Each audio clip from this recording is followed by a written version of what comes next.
आज हम प्रैक्टिकल करने लगे हैं बाइस्टेबल मल्टी वाइब्रेटर। उसके लिए सबसे पहले हम देखेंगे कि हमारा ऑपरेटर्स क्या होता है जो कि हमें रिक्वायर है। उसमें हमारे पास एक बैटरी है, कनेक्टिंग वायर्स हैं, 2 ट्रांजिस्टर्स उसके लिए हमें चाहिए होते हैं एंड उसके लिए होती हैं 4 रेजिस्टेंस और 2 LEDs चाहिए होती हैं, एक ब्रेडबोर्ड होता है। अब हम इसकी सर्किट डायग्राम के अकॉर्डिंग इसके कनेक्शंस बनाएंगे। सबसे पहले हमने ट्रांजिस्टर्स इसके अंदर ब्रेडबोर्ड के अंदर इंस्टॉल करने हैं। उसके लिए हम क्या करते हैं, हमने 2 ट्रांजिस्टर्स यूज़ करने होते हैं। फर्स्ट ट्रांजिस्टर जो है उसकी फ्लैट सरफेस अपनी तरफ रखते हैं और हम इसको ब्रेडबोर्ड में डिज़ाइन करते हैं। हमें पता है कि ये हॉरिजॉन्टल लाइंस का आपस में कनेक्शन होता है और ये जो लाइंस हैं वर्टिकल, इनका आपस में वर्टिकली कनेक्शन होता है। तो इसलिए हम इसको यहाँ पे 3 लगा देंगे ट्रांजिस्टर को। सेकेंड ट्रांजिस्टर की जो फ्लैट सरफेस है वो ऑपोजिट साइड पे होगी और सर्कुलर सरफेस हमारी तरफ होगी। इसको भी हम लगा देंगे ब्रेडबोर्ड पे। देन हमने क्या करना है, हमने 2 रेजिस्टेंस लेनी है 1 किलो ओम की और इन दोनों ट्रांजिस्टर्स के जो कलेक्टर्स हैं ये हमारे पास कुछ इस तरह हैं, emitter collector base, emitter collector base. इन दोनों की कलेक्टर्स जो हैं उनको रेजिस्टेंस के हेल्प के साथ हम प्लस VCC के साथ कनेक्ट कर देंगे।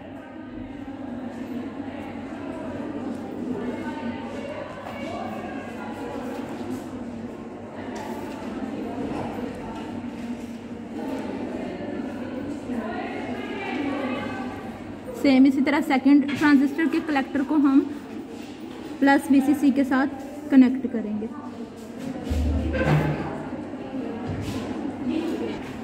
ये अब हमने रेजिस्टेंस के थ्रू कलेक्टर्स जो हैं उनको VCC के साथ कनेक्ट कर दिया। अब हम क्या करेंगे कि फर्स्ट ट्रांजिस्टर की बेस को with the help of resistance 1 ओम की रेजिस्टेंस की हेल्प के साथ हमने फर्स्ट की बेस को सेकंड के कलेक्टर के साथ और सेकंड के कलेक्टर को फर्स्ट की बेस के साथ, इस तरह इनको आपस में हमने कनेक्ट करना है। फर्स्ट की बेस एंड सेकंड का कलेक्टर, इनको आपस में कनेक्ट करेंगे एंड सेकंड की बेस और फर्स्ट का कलेक्टर।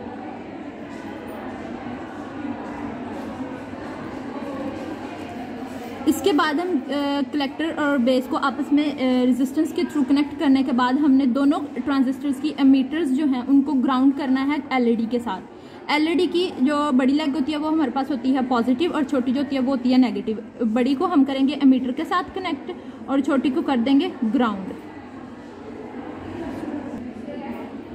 सेम इसी तरह अब हम फर्स्ट ट्रांजिस्टर की क्या करेंगे, एमीटर को LED की पॉजिटिव लेग के साथ और फिर उसको नेगेटिव को नीचे ग्राउंड कर देंगे। इस तरह हमारे पास क्या होगा, एमीटर भी ग्राउंड हो जाएगा LED के थ्रू। अब हमने क्या करना है, LEDs लगाने के बाद अब हम वायर्स कनेक्ट करेंगे अपने वोल्टेज अप्लाई करने के लिए, क्योंकि हम कहते हैं कि इसके अंदर हमारे पास दोनों स्टेट्स जो होती हैं ना बाइस्टेबल मल्टी वाइब्रेटर में वो होती हैं स्टेबल।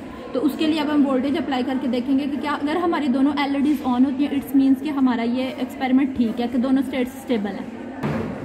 अब जैसे हमने पूरा सेटअप किया था और हमने कहा था कि हम अब पूरा सेटअप करने के बाद हमने कहा था कि हम वोल्टेज अप्लाई करेंगे और देखेंगे कि क्या हमारी दोनों स्टेट्स स्टेबल होती हैं, मींस LEDs ऑन होंगी तो हमारी दोनों स्टेट्स स्टेबल हैं। अब हम देखते हैं नेगेटिव टर्मिनल को नेगेटिव के साथ और पॉजिटिव टर्मिनल को पॉजिटिव टर्मिनल के साथ कनेक्ट करके हम देखेंगे कि क्या हमारी LEDs ऑन है। इट्स मीन्स कि हमारी दोनों स्टेट्स स्टेबल हैं क्योंकि हमारी LEDs ऑन है। अब हम ट्रिगर वायर को अप्लाई करेंगे। ये ट्रिगर वायर को अप्लाई करने से हम देखते हैं कि हमारे पास एक LED जो है वो ऑन होती है और दूसरी ऑफ है। जब हमने ट्रिगर अप्लाई किया था तो हमने देखा था कि एक LED हमारी ऑन है, एक ऑफ है। मींस जो ऑफ है वो हमारी सैचुरेशन रीजन में चली गई है। और उनको चुप करवाना 1 मिनट। जब हमने देखा सारा एक्सपेरिमेंट करने के बाद कि इसमें क्या होता है कि जब हम अपना ट्रिगर अप्लाई करते हैं तो हमारे पास एक LED ऑन होती है, एक ऑफ होती है। इट्स मीन्स कि हमारा एक रीजन कट ऑफ में होता है और एक रीजन सैचुरेशन में होता है। सैचुरेशन का मतलब क्या होता है कि हमारा स्विच ऑन है एंड कट ऑफ का मतलब है कि सर्किट जो है वो क्लोज है।